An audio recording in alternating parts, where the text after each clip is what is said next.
Coinage metal जो होता है वो आपके होते हैं कॉपर, सिल्वर, गोल्ड। एक्सेप्शन क्यों होता है इलेक्ट्रॉनिक कॉन्फ़िगरेशन में? क्योंकि उनके बहुत ही लिटिल एनर्जी डिफरेंसेस होते हैं बिटवीन n-1d और ns में कंपैरेबल एनर्जीज होती हैं। Physical properties, high tensile strength होता है, ductility, malleability, high thermal conductivity होता है। एक्सेप्ट किसको किसको? जिंक, कैडमियम, मरकुरी और मैग्नीज को। हार्ड होते हैं, इसी वजह से लो वोलेटिलिटी शो करते हैं। मेल्टिंग पॉइंट इनका हाई होता है क्योंकि इनमें डी और एस इलेक्ट्रॉन दोनों ही मिले होते हैं। और यहाँ पे क्या नाम है, ये याद रख लीजिए, ये वाला इसका ये याद कर लीजिए। और एंथैल्पी ऑफ एटमाइजेशन हायर होता है क्योंकि उसमें अनपेयर इलेक्ट्रॉन होते हैं जिसकी वजह से स्ट्रॉन्ग बॉन्ड बनता है। ठीक है। सेकेंड और थर्ड डेल्टा एच जो होता है वो ज़्यादा होता है फर्स्ट सीरीज में। ठीक है। In divalent 3D ion size decreases regularly. अगर बात करेंगे आयन के बारे में तो साइज जो होता है वो डिक्रीज करता है रेगुलरली। ठीक है। उसके बाद साइज़ का एक्सेप्शन देख लीजिएगा। लार्जेस्ट आपका एक्टिनियम होता है, स्मॉलेस्ट आपका निकल होता है। और हाई आयनाइजेशन हाई एंथैल्पी क्यों होता है? Just because of the number of unpaired electron. और आयनाइजेशन एंथैल्पी कह रहा है सेकेंड और थर्ड का ज़्यादा होता है एज़ कम्पेयर टू फर्स्ट का। और इनका किससे वो डिफाइन होता है? Attraction of electron towards nucleus, repulsion और एक्सचेंज एनर्जी से। उसके बाद है आपका 3D का आयनाइजेशन एंथैल्पी का ऑर्डर, वो देख लो। उसके बाद ऑक्सीडेशन स्टेट के बारे में बताया। पी ब्लॉक जो होता है आपके वो लोअर ऑक्सीडेशन स्टेट शो करते हैं, वहीं पे आपके जो डी ब्लॉक होते हैं वो हायर ऑक्सीडेशन स्टेट शो करते हैं। और जो कॉम्प्लेक्स बनते हैं आपके डी ब्लॉक में वो किसको क्या शो करते हैं? लो ऑक्सीडेशन स्टेट शो करते हैं। ठीक है, जैसे यहाँ पे देखो। ठीक है, तो lower oxidation favour bye lighter element. Transition element वो होते हैं जिसमें विच exhibit variable oxidation state. Common यहाँ पे कौन सा है? +3 है। Zn +2 शो करता है और स्कैंडियम +3 शो करता है। सबसे ज़्यादा Mn शो करता है +7। ठीक है, +6 की स्टेबिलिटी इंक्रीज करती है डाउन द ग्रुप। सारे ही 3D मेटल में नेगेटिव इलेक्ट्रोड पोटेंशियल होता है एक्सेप्ट कॉपर। Cu+2 से Cu में ये पॉजिटिव होता है, मतलब E0 की वैल्यू पॉजिटिव होती है किसमें? कॉपर में। कह रहा है यहाँ पे ये क्यों स्टेबल होता है? कह रहा है Cu+ ज़्यादा स्टेबल होता है Cu से एक्वस सोल्यूशन में क्योंकि ऑफ लो हाइड्रेशन एंथैल्पी की वजह से वो होता है। ठीक है, जब HNO3 डाइल्यूट आएगा तो आपके NO रिलीज़ होंगे। जब HNO3 कंसनट्रेटेड आएगा तो NO2 रिलीज़ होंगे। जो Cr+2 होता है वो आपके कैसे क्या होते हैं? रिड्यूसिंग एजेंट होते हैं। और जो Mn+3 होता है वो ऑक्सीडाइजिंग एजेंट होते हैं। Mn+3 Mn+2 में जाना चाहता है और वहीं पे Cr+2 जो होता है वो Cr+3 में जाना चाहता है। ठीक है, इसी वजह से। उसके बाद है आपका जिगलर नाटा कैटलिस्ट। जब नाटा वाला आएगा तो TiCl4 और C2H5 आएगा और जो कि यूज होता है पोलीमराइजेशन में। और विलिकन कैटलिस्ट PPS3HCl ये हाइड्रोजिनेशन में यूज होते हैं आपके। कैटेलाइटिक प्रॉपर्टी क्यों शो होती है? जस्ट बिकॉज कि वहाँ पे वेरिएबल ऑक्सीडेशन स्टेट होता है। वेरिएबल ऑक्सीडेशन स्टेट की वजह से आपकी कैटेलाइटिक प्रॉपर्टी शो होती है। और V2O5 कॉन्टैक्ट प्रोसेस में यूज़ होता है, Fe हैबर प्रोसेस में NH3 बनाने में, और Ni और PD कैटेलाइटिक हाइड्रोजनेशन में यूज़ होता है। उसके बाद आपका formation of interstitial compound. Interstitial compound बनता है जहाँ पे जो ये नॉन स्टिक्योमेट्रिक होती है, हाई मेल्टिंग पॉइंट होती है इनकी, वेरी हार्ड होते हैं और केमिकली इनर्ट होते हैं। बहुत इंपॉर्टेंट है, इनर्ट होते हैं वो, और ना ही टिपिकली आयनिक होते हैं नॉर कोवेलेंट होते हैं। ये रिटेन करते हैं अपनी मेटालिक कंडक्टिविटी, रिटेन अपनी करते हैं किसकी? Metallic conductivity. उसके बाद एलॉय का फॉर्मेशन होता है ड्यू टू सिमिलर रेडियस की वजह से, मतलब सिमिलर रेडियाई की वजह से वो एलॉय का फॉर्मेशन करते हैं। मिक्सचर ऑफ मेटल्स जिसे कहते हैं। ब्रास कॉपर और जिंक, ब्रॉन्ज, कॉपर और टिन। बाकी जर्मन सिल्वर में आपके सिल्वर नहीं होते हैं, याद रखना है। और यहाँ पे स्टेनलेस स्टील में आपके कार्बन भी प्रेजेंट होते हैं। इन विच डी ऑर्बिटल और नॉट कम्प्लीटली फिल्ड इस क्रोमियम, देख लेना। +4 ऑक्सीडेशन स्टेट कौन शो करता है? सीरियम शो करता है। EU+4 नहीं शो करता है, +4 नहीं शो करता। और यहाँ पे PR शो करता है। प्योर गोल्ड में 24 कैरेट होता है, इम्प्योर गोल्ड में 20 कैरेट होता है, ठीक है। उसके बाद ये देख लो, MnO4- पर्पल डायमैग्नेटिक होते हैं, MnO4-2 ग्रीन होते हैं, पैरामैग्नेटिक होते हैं, ठीक है। और डी ब्लॉक में हाईएस्ट ऑक्सीडेशन स्टेट किसका होता है? ऑस्मियम का और रुथेनियम का। कितना होता है? +8 होता है। कितना? +8 होता है। आयरन, कोबाल्ट और निकल एमेलगम फॉर्म नहीं करते हैं, एमेलगम फॉर्म नहीं करते, ठीक है। उसके बाद है आपका अब trend in stability of higher oxidation state. कह रहा higher oxidation number TiX4, VF5, CrF6 ये शो होता है, ठीक है। TiX4, VF5, CrF6। और Mn+7 में हेलाइड सबसे जो ज़्यादा पाया जाता है, मतलब हेलाइड में Mn+7 no halide, but MnO3 पाया जाता है, ठीक है। कह रहा beyond Mn no metal is tri halide. Mn के आगे कोई भी मेटल ट्राई हेलाइड नहीं होता है, एक्सेप्ट किसको? FeX3 और COF3 को छोड़ के, FeX3 और COF3 को छोड़ के कोई भी Mn के आगे ट्राई हेलाइड नहीं होता है। Ability of fluorine to stabilise higher oxidation state due to high lattice energy. Lattice energy की वजह से वो स्टेबलाइज कर लेता है हायर ऑक्सीडेशन स्टेट को। TiF2 not exist, ViF4 not exist. तो एग्जिस्ट क्या करता है? TiCl2, TiBr2, TiI2 ये एग्जिस्ट करते हैं। MnF5, MnF6, MnF7 ये एग्जिस्ट नहीं करते हैं, ठीक है, क्योंकि स्टेरिक हिंड्रेंस की वजह से। ऑक्सीजन कैसे मतलब स्टेबल बॉन्ड बना लेता है? Just because of the multiple bond की वजह से वो स्टेबिलिटी प्रोवाइड कर देता है और हायर ऑक्सीडेशन स्टेट में वो पार्टिसिपेट कर लेता है। VF5 स्टेबल होता है, VX5 अनस्टेबल होता है, इसी वजह से VOX3 बनता है। क्या बनता है? VOX3। Cu कह रहा सारे ही Cu+2 पाए जाते हैं एक्सेप्ट किसको? I और Cn, मतलब Cu2I2 बनता है और Cu2Cn का होल ट्वाइस बनता है, ठीक है। ये तो हो गया। कह रहा all metal form MO type oxide which are ionic, लेकिन किसको छोड़ के? स्कैंडियम को छोड़ के, मतलब जैसे अगर ये बात करें कि स्कैंडियम को छोड़ के आपके सारे ही आयनिक होते हैं, बाकी SCO जो होता है वो आपके क्या होते हैं? ये कोवेलेंट होते हैं।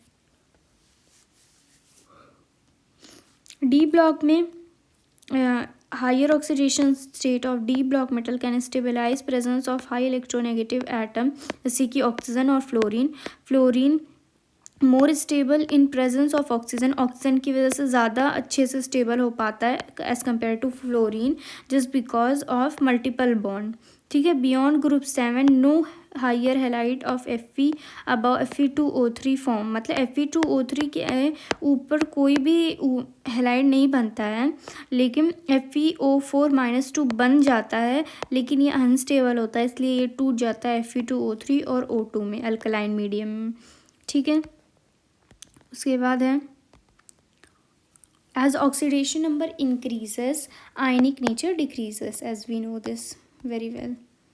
मोर स्टेबल एक्वस सोल्यूशन में Cr+3 हो जाएगा, ठीक है। कह रहा है which has low enthalpy of atomisation, तो आपका कौन सा हो जाएगा? कॉपर का हो जाएगा। और transition do not show variable oxidation state is scandium. देखो चार्ज इलेक्ट्रॉन्स ट्रांसफ़र क्या होता है, जैसे ये चार्ज इलेक्ट्रॉन ट्रांसफ़र की वजह से इसमें कलर्स आते हैं, मतलब CrO4-2 में येलो कलर आता है, MnO4-2 में पर्पल कलर आता है और Cr2O7-2 में ऑरेंज कलर आता है। Formation of colour compound is complementary colour, कह रहा कॉम्प्लेक्स के क्यों बनते हैं, due to smaller size of metal, मतलब स्मॉलर साइज ऑफ मेटल की वजह से, हाई आयनिक चार्ज की वजह से, और availability of the D orbital की वजह से बनता है। ठीक है, उसके बाद जल्दी से देख लेते हैं KMnO4 का जो प्रिपरेशन होता है वो किसके द्वारा होता है, पायरोलोसाइट के द्वारा होता है, MnO2 के द्वारा होता है। उसके बाद फिर एसिड में वो Mn+2 में चेंज होता है, न्यूट्रल में Mn+4 में, और बेस में Mn+6 में चेंज होता है। ठीक है, और यहाँ Ki से I2 बनता है, ये सब देख लेना। और फिर यहाँ पे देखो, जब भी अल्कलाइन मीडियम प्रोवाइड किया जाएगा तो IO3- बनेगा। क्या बनेगा, IO3- बनेगा। फिर पर magnet titration in presence of HCl are not satisfactory, वो इसलिए क्योंकि जो HCl होते हैं वो खुद को ऑक्सीडाइज कर लेता है Cl2 में, इसी वजह से वो सेटिस्फैक्ट्री नहीं होता है। बाकी ये इसका ऑक्सीडेशन स्टेट +6, इसका भी ऑक्सीडेशन +6 होता है, तो ये सेम होता है। यहाँ पे 2 T पाइप प्रेजेंट होता है इसमें, और इसमें आपके कहाँ गया, इसमें जो है आपके कितने 4 D pipe P pipe present होता है। और K2Cr2O7 लेस सॉल्यूबल होते हैं और used as primary standard and not hygroscopic. और Na2CrO4 नालायक से याद रख लो कि ये लोग हाइग्रोस्कोपिक होते हैं, मोर सॉल्यूबल होते हैं, इनको यूज़ नहीं किया जा सकता है प्राइमरी वॉल्यूमेट्रिक एनालिसिस में। तो इसी वजह से K2Cr2O7 को प्रिफर किया जाता है Na2Cr2O7 के ऊपर इन वॉल्यूमेट्रिक एनालिसिस। ठीक है, और ये वाला इक्वेशन देख लेना मतलब।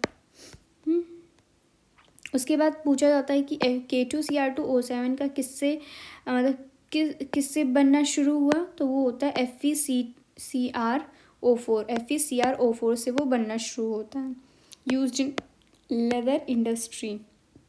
ठीक है, उसके बाद देखो ये Cu2I2 बनता है, ये याद रखना। अल्कलाइन मीडियम में आपके BrO3- बनता है MnO2। और ये बहुत इंपॉर्टेंट है, इसको याद रखना है कि ऑक्सीडेशन स्टेट जो होता है वो सबसे ज़्यादा आपके MnO4-, उसके बाद Cl2, सबसे ज़्यादा तो F2 का होता है, उसके बाद Cr2O7, उसके बाद VO2 पे प्लस। ठीक है, ये याद रखना। अब ये OH को हटाने के लिए हम लोग O2 का यूज़ करते हैं। उसके बाद आपके आते हैं जनरल प्रॉपर्टीज़ के बारे में। जनरल प्रॉपर्टीज़ पहले ये देखते हैं F ब्लॉक का, यहाँ पे दिया हुआ है जनरल इलेक्ट्रॉनिक कॉन्फ़िगरेशन। तो N-2 F1 से 14, N-1 D01 और NS2 सेम रहता है। देखो लेंथेनॉइड में PM ही ऐसा है जो रेडियो एक्टिव एलिमेंट है। कौन, PM ही ऐसा है जो रेडियो एक्टिव एलिमेंट है। PM ही ऐसा है जो रेडियो एक्टिव एलिमेंट है। और एक्टिनाइड में तो आपके थोरियम और ये Pa और ये यूरेनियम, ये सारे ये मैनमेड हैं, और ये सारे ये रेडियो एक्टिव हैं। यहाँ से ट्रांसयूरेनिक बोलते हैं ना। यहाँ पे देखो लेंथेनॉइड में आपके 4F1 से 14, 5D0 से 1 और 6S2 होते हैं। सीरियम में, GD में और LU में ही आपके क्या एक्सेप्शन है, तो इसमें आपके क्या जुड़ जाता है, बस D1 आ जाता है सीरियम, गैडियम और LU में। ठीक है, और सब लोग चाहते हैं कि +3 ऑक्सीडेशन स्टेट में वो जाए, मतलब मोस्ट कॉमन स्टेट +3 होता है, तो सब लोग इसी में जाना चाहते हैं। तो EU+2 YB+2 ये खुद को क्या करना चाहेंगे, ऑक्सीडाइज करना चाहेंगे, इसी वजह से वो रेड्यूसिंग एजेंट बनेंगे। ठीक है, उसके बाद लेफ़्ट टू राइट जाएंगे, बेसिक कैरेक्टर डिक्रीज करेगा। ठीक है, और ट्राइवेलेंट इनका तो रेगुलर डिक्रीज करेगा। उसके बाद देखो मिश मेटल क्या होता है। मिश मेटल जो होता है वो एलॉय होता है, जिसमें लेंथेनॉइड मेटल कितना 95%, मेनली सीरियम, और Fe 5% और कुछ traces sulphur, calcium and aluminium, ये सब। और ये सब होते हैं इस मिक्स मेटल में, तो याद रखना है। मैग्नीशियम बेस्ड एलॉय किस में यूज होता है? Produce in bullet, shell, light flints में यूज होता है। और मिक्स्ड ऑक्साइड ऑफ लेंथेनाइट किस में यूज होता है? आपके mixed oxide of lanthanide petroleum cracking में यूज होता है। और एलन ऑक्साइड किस में? सिर्फ टेलीविज़न स्क्रीन में। ठीक है, इसको याद रखना। उसके बाद आता है आपका क्या नाम है, ये पहले देख लेते हैं एक्टीन, इसको देख लो जनरल प्रॉपर्टीज़ में। कह रहे सारे all Allen are silvery white and soft metal होते हैं, किसको छोड़ के? एक्सेप्ट एसएम जो होता है वो स्टील हार्ड होता है, इनका जो बॉइलिंग पॉइंट होता है वो 623 केल्विन होता है। कितना होता है? हाई मेल्टिंग पॉइंट होता है वो इतना होता है 623। और सबका कितना होता है? लगभग 1000 से 1200 तक का केल्विन होता है, बाकी इनका सबसे ज़्यादा होता है। ठीक है, तो La+3 Lu+3 और किसको वाई, ये सारे क्या होते हैं? ये कलर्ड होते हैं। इनको छोड़ के किसको छोड़ के? La+3 Lu+3 ये और Ce+4 और Yb+2 इनको छोड़ के बाकी सारे कलर्ड होते हैं और कैसे होते? पैरामैग्नेटिक होते हैं। ठीक है, उसके बाद मिक्स मेटल पढ़ लिया हमने। फिर आते हैं हम एक्टिनाइड पे, जहाँ पे हम देखेंगे कि हमारा जो नेपट्यूनियम है और प्लूटोनियम है ये आपके +7 शो कर रहे हैं। क्या शो कर रहे हैं? +7 शो कर रहे हैं। देखा जाए तो जब स्टार्टिंग में वो बहुत heavy oxidation number state show कर रहे थे, और जैसे जैसे एटॉमिक नंबर इंक्रीज़ करता गया वैसे वैसे वो डिक्रीज़ करते गए। ठीक है, उसके बाद यहाँ देखो इनका इलेक्ट्रॉनिक कॉन्फ़िगरेशन देख लिया ना एक बार अच्छे से। उसके बाद यूरेनियम से लॉरेंशियम को ट्रांस यूरेनिक बोलते हैं, एज वी नो। कह रहे एक्टिनाइड ज़्यादा कॉम्प्लिकेटेड होते हैं दैन लेंथेनाइड, क्योंकि उसमें रेडियो एक्टिव एलिमेंट होते हैं, और जो फर्स्ट हाफ सीरीज़ होती है वो तो कुछ देर के लिए रहती भी हैं, बाकी जो बाद की सीरीज़ होती हैं वो बिल्कुल भी टाइम नहीं लगाती है एंड अप होने में। यहाँ पे लॉरेंशियम का दिया गया है T half life is 3 minute. कितना? 3 मिनट। इनका जनरल प्रॉपर्टी क्या है? ये सिल्वरी मेटल होते हैं। क्या होते हैं? सिल्वरी मेटल होते हैं, और ये टार्निश्ड हो जाते हैं ऑन एक्सपोजर टू एल्कली ये टार्निश हो जाते हैं।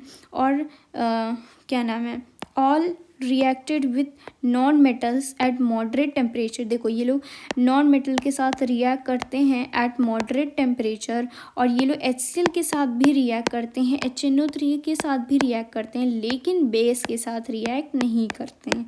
तो ये याद रखना है कि ये लोग रिएक्ट करते हैं HCl के साथ, HNO3 के साथ बहुत स्मॉल करते हैं क्योंकि वहाँ पे ऑक्साइड लेयर बन जाता है, लेकिन ये बेस के साथ रिएक्ट नहीं करते हैं। Greater range of oxidation state क्यों होता है? जस्ट हमने पढ़ा है कि यहाँ पे बहुत ही लेस एनर्जी डिफरेंस होता है 5s 6d एंड 7s के बीच में। ठीक है, उसके बाद आपके ये तो हो गया। उसके बाद ये आता है, हम लोग कह रहे हैं टाइट्रेशन ऑफ KMnO4 को में क्या यूज़ करते हैं? तो हमेशा ना हम डाइल्यूट यूज़ करते हैं, डाइल्यूट H2SO4। कभी भी डाइल्यूट यूज़ करना है। कंसनट्रेटेड जो होता है वो बहुत ज़्यादा बेकार होता है, वो अच्छा नहीं होता है, वो एक्सप्लोजिव होता है, इसलिए हम लोग डाइल्यूट यूज़ करते हैं। तो टाइट्रेशन ऑफ KMnO4 में डाइल्यूट H2SO4 का यूज़ करते हैं। उसके बाद कह रहा है कि reaction of KMnO4 with Na2CrO4 in H+ medium become faster, क्योंकि वहाँ पे Mn+2 ऑटो कैटलिस्ट की तरह काम करने लगते हैं। उसके बाद जंकन ड्राइवन टेस्ट क्या होता है कि यहाँ पे आपके एथेनॉल है और यहाँ पे K2Cr2O7 को लिया जाता है और इस एथेनॉल में पास कराया जाता है। अगर ये ऑरेंज से ये ग्रीन में कन्वर्ट हो गया, इसका मतलब वो ड्रंक किया गया है। F ब्लॉक देखो, जो फर्स्ट और सेकेंड आयनाइजेशन एंथैल्पी है वो आपके कैल्शियम के सिमिलर है। जो थर्ड आयनाइजेशन एंथैल्पी है ना, वो आपकी ना एल्यूमिनियम के सिमिलर है, लेकिन वो कैसी है अभी आगे बताते हैं वो कैसी है। एक्टिनाइड मोर बेसिक होता है। कह रहा ionization enthalpy of lanthanum, gadolinium and lutetium, कौन कौन, La, Gd, Lu, इनको छोड़कर, ये जो है ना, इनको छोड़ के बाकी ionisation is lower than exception as compare to, मतलब La, Gd एंड Lu का जो थर्ड आयनाइजेशन एंथैल्पी होता है वो कम होता है, क्योंकि उनके सेकंड में ही कहीं ना कहीं वो स्टेबल हो जाते हैं, जैसे ये देखो। ठीक है, तो यहाँ पे कह रहा है जो थर्ड आयनाइजेशन एंथैल्पी है La, Gd और Lu की, वो कैसी होती है, कम होती है। ठीक है, यहाँ कॉमन ऑक्सीडेशन स्टेट +3 था, यहाँ पे भी +3 है। यहाँ पे ज़्यादा वेरिएबल नहीं शो होते हैं, वेरिएबल ऑक्सीडेशन स्टेट यहाँ पे शो होते हैं just because of less comparable energies. और यहाँ पे नेप्टूनियम प्लूटोनियम +7 शो करता है। ये तो सब हो गया है। कह रहा अगर बोले कि ग्रीन ऑयली कंपाउंड है और हाईली एक्सप्लोजिव है, ठीक है, क्या बोले, ग्रीन ऑयली कंपाउंड और हाईली एक्सप्लोजिव है, तो हम लोग क्या यूज़ करें, क्या बताएंगे कि वो कौन सा है, Mn2O7। तो याद रखना हाईली एक्सप्लोजिव Mn2O7। ठीक है, विच of the following has maximum unpaired electron, तो वो गैडमियम होता है, क्योंकि Gd में आपके क्या होते हैं, 3d7 होते हैं, हमेशा याद रखना। और कह रहा है हाइड्रोलाइसिस करें इसका तो उसमें कॉमन क्या होता है, ओनली HF इज़ कॉमन, और CCl4 नॉट हाइड्रोलाइज्ड, वो हाइड्रोलाइज नहीं होता है। ठीक है, यहाँ पे देखो, यहाँ पे मैंने पहले ही बताया है कि Cu+2 में सब में बनेंगे एक्सेप्ट किसके, Cn और I में। ठीक है, ये सब उतना इम्पोर्टेंट तो है नहीं फ़िलहाल। कह रहे ये देख लो बस एक बार थोड़ा सा, यहाँ पे गोल्ड रिएक्ट किया है एक्वा रेजिया से, जो कि 3 HCl और 1 HNO3 होता है। यहाँ पे ये कॉम्प्लेक्स बनता है HAuCl4, जहाँ पे NO का रिलीज़ होता है। ये याद रख लेना कि आपके इसमें एक्वारेजिया में NO का रिलीज़ होता है, NO रिलीज़ होता है। फिर यहाँ पे देखो, यहाँ पे AgNO3 का अगर हम हीट करें तो यहाँ पे Ag हमें फुल मिल जाता है विदाउट एनी मतलब मिक्सचर में नहीं, वो पूरा तरीके से मिल जाता है। यहाँ पे देखो ये नहीं मिलता है, यहाँ पे CuO मिला है। फिर नेस्लर रिएजेंट क्या होता है, Hg2Cl2 + NH2OH होता है, ब्लैक कलर का देता है। और ये ब्राउन रिंग कॉम्प्लेक्स का फॉर्मूला याद रख लेना, FeS2O5 NO पे + NSO4। ये AgBr + Na2S2O3 ये क्या देते हैं आपको, फोटोग्राफिक कॉम्प्लेक्स देते हैं। क्या देते हैं, फोटोग्राफिक कॉम्प्लेक्स Na3AgS2O3 का होल ट्वाइस। केमिकल वॉल्केनो में आपके क्या नाम है, केमिकल वॉल्केनो में ये याद रखना है NH4 का होल ट्वाइस Cr2O7 को हीट करने पे हमें N2 का रिलीज मतलब N2 मिलता है। ठीक है, उसके बाद देखो Cr2O7 है और यहाँ पे वो H2O2 को पास करवा रहा है और ये तो H2O में कन्वर्ट हो जाएगा, और ये जो है Cr2O7 ये CrO5 ब्लू में कन्वर्ट हो जाएगा। किस में कन्वर्ट हो जाएगा, ब्लू में। और यहाँ पे देखो ये इथाइन है, इथाइन तो इसका इथीन है, यहाँ पे ये OH जुड़ जाएगा और MnO4 - MnO2 में कन्वर्ट हो जाएगा। कह रहा सिल्वर ज्वेलरी है, can be made retain its silvery white appearance by coated by PD से उसको कोट कर दिया जाएगा। अब कह रहा नॉट स्टेबल तो आपकी यही है, क्योंकि सभी Cu+2 में करते हैं बस I और Cn को छोड़ के। फोटोग्राफिक में आपके रिड्यूसिंग एजेंट यूज होते हैं, डेलिक्विसेंट ZnCl2 होता है आपका, और हाई डेंसिटी आपकी कॉपर की होती है, और स्टील में ही आपके मेटल नॉन मेटल दोनों यूज होते हैं। D ब्लॉक में सिर्फ आपके मेटल पाए जाते हैं, और हेलमेट में आपका Mn यूज़ होता है, और कौन सा एलॉय नहीं बनता है, तो वो फीकोनी नहीं बनता है एलॉय। और विच मैग्नीज इज एम्फोटेरिक, वो होता है MnO2 होता है। और कैलोमेल Hg2Cl2 होता है। और FeSO4 ये इंक में यूज होता है, CuSO4 फर्टिलाइज़र में यूज़ नहीं होता है।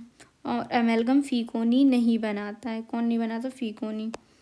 ठीक है, कह रहा है which metal oxide give which decompose on heating, तो वो आपके AgHgO हो गया, या AgO हो गया, Hg हो गया, ये सारे आपके देंगे। कह रहा the compound copper which turns green on keeping in air, वो कौन सा होगा? Cu2Cl2 हो जाएगा। ठीक है, माइल्ड ऑक्सीडाइजिंग एजेंट मतलब कम जो ऑक्सीडाइजिंग एजेंट होते हैं वो कौन होते हैं? Ag2O होते हैं। और Cu copper salt is isomorphic with इतना ZnSO4, तो सॉल्ट क्या होगा? Will be paramagnetic. देख लेना इसको। H2S is liberated in dilute H2SO4 में।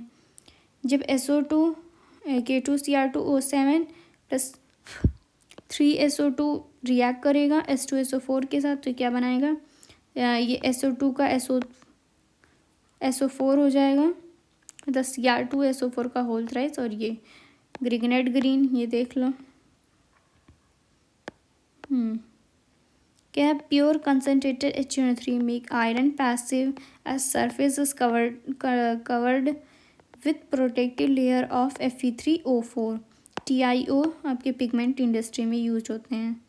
Inorganic salt in lemon yellow colour का कौन होता है? वो पोटेशियम क्रोमेट होता है। लिथेफोन ZnS होता है। ठीक है, और शिप में आपके वाइट टिन की प्लेटिंग की जाती है, वाइट टिन की plating. Which of the following metal give more than one chloride, तो आपके वो Cu+2 एंड Cu मतलब कॉपर होगा। An extremely hot copper wire react with steam to give Cu2O। AgNO3 give red PPT with, red PPT किसके साथ देगा? ये इसके साथ K2CrO4 के साथ, क्योंकि Ag2CrO4 क्या होता है? रेड होता है। ठीक है, और AgCl किस में सोल्यूबल होते हैं? एक्वस अमोनिया में। और ये मेडिसिन AgCl मेडिसिन की तरह काम करता है। और सिल्वर नाइट्रेट को हीट किया जाए तो हमें Ag मिल जाता है। लेफ्ट ग्लोब्यूल AgNO3 कर देता है। और very dilute reaction of Zn with cold dilute nitric acid yield, देख लो क्या होता है, ये देख लेना एक बार।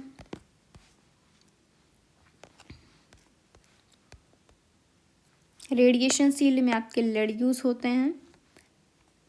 ठीक है, रेड वेपर्स CrO2Cl2 वेपर यही बनाता है, CrO2Cl2 यही रेड वेपर होता है। डाइमेरिक आपके FeCl3। और ग्रीन कौन है इसमें? इसमें Cr2SO4 का होल थ्राइस। और ये एंटीपेलमिनेट, अगर बात करें F की तो वो एंटीपेलमिनेट होता है। Transuranic element begin with neptunium, uranium नहीं बोला था तो भले से उसको ट्रांसयूरेनिक, लेकिन नेपच्यूनियम से शुरू होता है। इसको हीट करो तो ये एक बार +6 और एक बार +3 दे देगा। और इसका जब ये इसके साथ रिएक्शन करेगा तो इसका ब्रैकेट का अंदर का नहीं कुछ टूटेगा, वो एज इट इज रहेगा। और जिंक जब रिएक्ट करता है BaO के साथ तो BaZnO2 बनाता हो। यहाँ पे NH4 का होल ट्वाइस Cr2O7 हीट करेंगे तो N2 देगा वहाँ पे। ठीक है, कह रहा कौन सा है जो सिर्फ +3 शो करता है? सिर्फ +3, तो वो एक्टीनियम है। वो एक्टीनियम है। कह रहा है कि प्रॉपर्टी ऑफ 4D और 5D एलिमेंट काफ़ी सिमिलर होते हैं, तो इसी वजह से वो एक साथ रहते हैं, तो उनको सेपरेट करना ना बहुत डिफ़िकल्ट होता है। With lanthanide series property of element are similar to different, so difficult to separate. जो D ऑर्बिटल होता है ट्रांजिशन एलिमेंट का, वो प्रोट्यूट करता है पेरीफेरी पे, जिसकी वजह से वो ज़्यादा रिएक्टिव होता है। क्या होता है? रिएक्टिव होता है। और डेंसिटी जो होती है वो 22 से 29 तक इंक्रीज़ करती है, इसी वजह से कॉपर की सबसे ज़्यादा होती है। ठीक है, और ZR क्या होता है 160 PM एंड ये 1859 PM होता है इसका वो लेंथ या जो भी है। उसके बाद कह रहा है which halide of copper not exist Cu2I2 exist करता है, Cu2 नहीं। कह रहा क्रोमिल क्लोराइड टेस्ट कौन नहीं देगा, तो जो कोवेलेंट होगा ना वो नहीं देगा, तो Hg2Cl2 क्या होता है कोवेलेंट होता है। बाकी फिर कह रहा है +4 कौन शो नहीं करता, वो EU+4 शो नहीं करता है, ठीक है। MnO2O7 अभी को पता है कि वो कोवेलेंट ग्रीन होता है, कोवेलेंट ग्रीन होता है। KMnO4 की दो प्रॉपर्टी, इट्स इंटेंस कलर, ये डायमैग्नेटिक होता है, और अगर टेम्परेचर चेंज किया जाए तो वो पैरामैग्नेटिक भी शो कर सकता है। ये इंपॉर्टेंट है कि अगर क्या ना टेम्परेचर चेंज किया जाए ना तो पैरामैग्नेटिक दिखा सकता है वो। अब उसके बाद कह रहा है इन नॉन ट्रांजिशन एलिमेंट जो आयनाइजेशन एनर्जी होती है वो स्टीपली चेंज करती है, but in transition enthalpy ionization enthalpy changes very slowly because 3D shield the 4s, so radius decrease rapidly and ionization increases only slightly along 3D series। कह रहा है जो ट्रांजिशन एलिमेंट है उसमें आयनाइजेशन एंथैल्पी बहुत तेज़ी से चेंज होता है, बहुत तेज़ी से, लेकिन नॉन ट्रांजिशन एलिमेंट में आपके क्या होते हैं, सॉरी नॉन ट्रांजिशन एलिमेंट में क्या होते हैं कि आपके तेज़ी से आयनाइजेशन एंथैल्पी चेंज होता है, लेकिन जो ट्रांजिशन एलिमेंट होते हैं उनकी तेज़ी से नहीं चेंज होती है, तो वही बात बोल रहा है। उसके बाद कह रहे the variability of oxidation state of transition element differ by unity और नॉन ट्रांजिशन एलिमेंट में डिफर बाय 2 यूनिट। मतलब कि ट्रांजिशन एलिमेंट में आपके ऑक्सीडेशन स्टेट सिर्फ यूनिटी से डिफ़र करते हैं, सिर्फ एक से। जैसे आपके क्या नाम है, जैसे Fe है वो Fe+2 भी शो करता है, Fe+3 भी शो करता है, तो यहाँ पे यूनिटी का डिफरेंस है। बाकी अगर हम बात करें नॉन ट्रांजिशन में तो वहाँ पे 2 यूनिट का डिफरेंस होता है। जैसे कि अगर हम बात करें नाइट्रोजन +3 शो करता है तो नाइट्रोजन +5 शो करता है, तो यहाँ पे आपके 2 यूनिट के डिफरेंसेस हैं, वही बात कह रहा है। उसके बाद कह रहा है Cr+6 in form of dichromate in acidic medium is strong oxidizing agent. जाहिर सी बात Cr+6 है, +3 में जाना चाहेगा तो ये क्या करेगा ऑक्सीडाइजिंग एजेंट की तरह काम करेगा। जबकि जो MoO3 है और WoO3 है ये नहीं, ये आर नॉट बिकॉज ये नहीं होते हैं ऑक्सीडाइजिंग एजेंट, बल्कि ये तो स्टेबल होते हैं, क्योंकि जब हम लोग नीचे जाते हैं तो यहाँ पे +6 की स्टेबिलिटी जो होती है वो इंक्रीज़ करती जाती है। क्या करती जाती है? इंक्रीज़, जिसकी वजह से आपके MoO3 और WO3 ये ऑक्सीडाइजिंग एजेंट की तरह काम नहीं करते हैं, ठीक है। उसके बाद है आपका कि विच 2 एलिमेंट सेम इलेक्ट्रोड पे हैं, सेम इलेक्ट्रोड पोटेंशियल है किसकी, तो वो Mn और V की है। किसकी है? Mn और V की है सेम इलेक्ट्रोड पोटेंशियल। और नेगेटिव की बात करें तो निकल और जिंक की सबसे ज़्यादा नेगेटिव इलेक्ट्रोड पोटेंशियल होती है और कॉपर की पॉजिटिव होती है, ठीक है। कह रहा है CuF3 stable due to high latest energy. अगर CuF3 स्टेबल है तो वो हाई लेटेस्ट एनर्जी की वजह से है, और Crf6 और VF5 स्टेबल है तो वो हाई बॉन्ड एंथैल्पी की वजह से है, ठीक है। और ये तो हमने बता दिया था। और Gd मोस्ट पैरामैग्नेटिक होता है क्योंकि यहाँ पे D7 पाया जाता है, और Nd फेरोमैग्नेटिक होता है। क्या होता है? फेरोमैग्नेटिक होता है Nd। उसके बाद कह रहा है The trend in third ionization enthalpy is not complicated by 4s orbital and show greater difficulty of removing an electron from D5 and D10।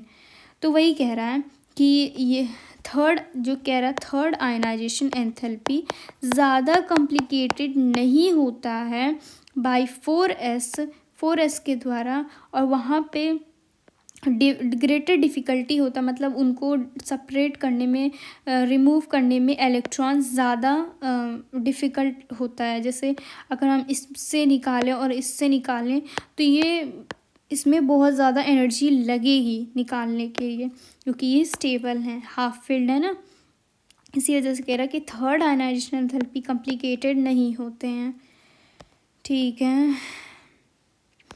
अभी को पढ़ा कि हाईएस्ट नेगेटिव कौन होगा, निकल होगा। हाईएस्ट Mn में मतलब फ्लोराइड MnF4 बनाएगा और Mn2O4 बनाता है, ठीक है, ये सब याद रख लो। ये तो हो ही गया है। और लाइटर लेंथेनाइड कौन होता है, मोनोजाइट होता है, सिराइट होता है, ऑर्थाइट होता है, मोनोजाइट, सिराइट एंड ऑर्थाइट। और हायर लेंथेनाइड गैडोलाइट एंड जीनोनाइट होता है, जीनोटाइन होता है। On feeling F orbital in try positive is regular, जो कि हो चुका है। TiO हमारे पिगमेंट इंडस्ट्री में यूज़ होता है। MnO2 जो कि हमारे ड्राई बैटरी सेल में यूज़ होता है। सिल्वर यू के कॉइन में आपके सिल्वर नहीं होते हैं, कॉपर और निकल एलॉय होते हैं, कॉपर और निकल एलॉय होते हैं, ठीक है। उसके बाद कह रहा है lanthanum lutetium are the only tri positive which are diamagnetic due to small difference, ये डिफ़िकल्ट होते हैं सेपरेशन में, चलो ठीक है। और एक्टेनाइड में +7 शो होता है हाईएस्ट ऑक्सीडेशन स्टेट में। नेप्टोनियम और प्लूटोनियम शो करते हैं जो कि अनस्टेबल होता है। स्टेबल जो होता है वो आपके यूरेनियम के होते हैं, किसके होते हैं, यूरेनियम के होते हैं। ये तो देख लेना, ये तो बहुत ईजी है। उसके बाद आप क्या आते हैं ये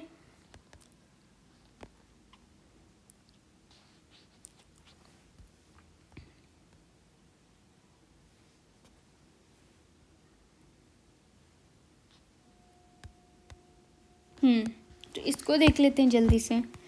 कह रहा जो थ्योरी होती है ना वैलेंस की, वो दोनों वैलेंस की जो थ्योरी होती है वो नॉन ट्रांजिशन और ट्रांजिशन पे दोनों पे एप्लीकेबल होती है। प्रेशियस मेटल कौन होता है, सिल्वर होता है, गोल्ड होता है, प्लेटिनम होता है। और इंडस्ट्री में यूज़ करने वाले आयरन, कॉपर, टाइटेनियम यूज़ होते हैं। आयंस ऑफ D9 मतलब N1 से 9 तक have similar magnetic property and electronic property. मतलब यहाँ N अगर 1 से 9 है तो इनके पास similar electronic and magnetic property होता है।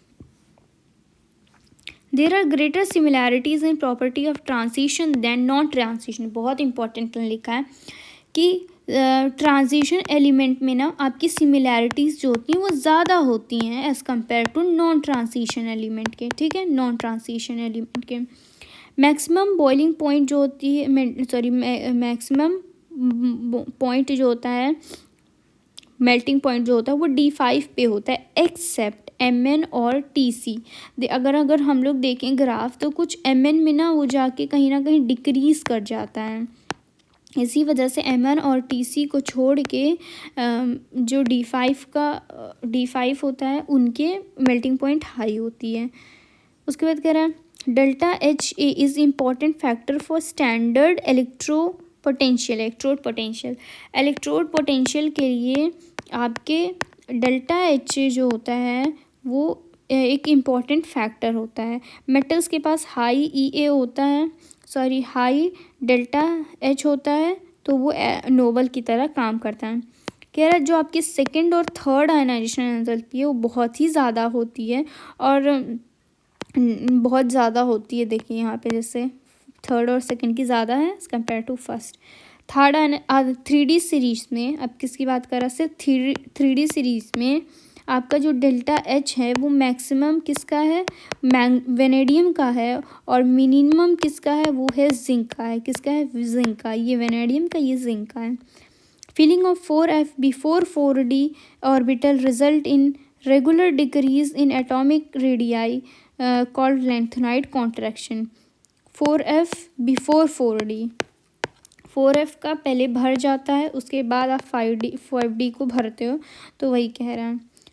Effect of lanthanide contraction, size and physical properties and chemical properties of 4d 5d will be same.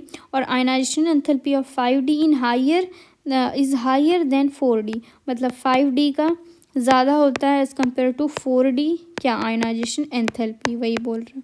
और बेसिक कैरेक्टर का डिक्रीमेंट होना। और ये लेंथेनाइड कॉन्ट्रैक्शन क्या होता है, shielding of 4f is less than the 5d so that nuclear charge increases और size decreases. ये तो हमने पढ़ लिया कि 20 से 29 तक इंक्रीज़ करता है डेंसिटी। तो जिंक का डेंसिटी काफ़ी लो होता है ड्यू टू अनपेयर्ड इलेक्ट्रॉन उनके पास होते हैं।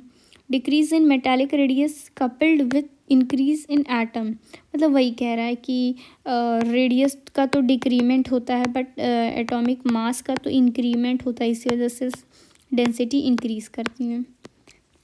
देखा जाए तो यहाँ पे 5D और 4D का बहुत ही पास पास में है और 3D काफ़ी दूर है, रेडियस की बात कर रहे हैं तो। Successive enthalpy of do not increase steeply as in case of non transition, ये तो हमने पढ़ लिया कि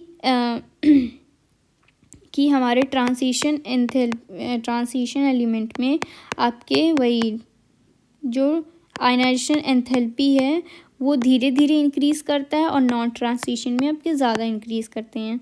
the variation in ionisation enthalpy along series of transition enthalpy is much less in comparison to variations along a period of non transition, वही बोल रहा है।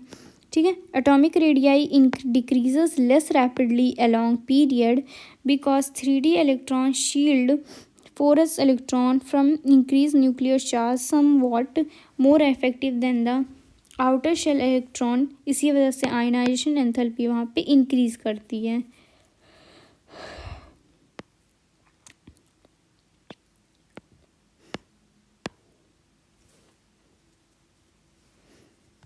Loss of exchange energy, increase in stability. Lowest oxidation state in D block is +2। E0 की value negative किस में है then expected, तो zinc है, निकल है और Mn है। To form Mn+2 from gaseous atom sum of first second ionisation enthalpy delta HA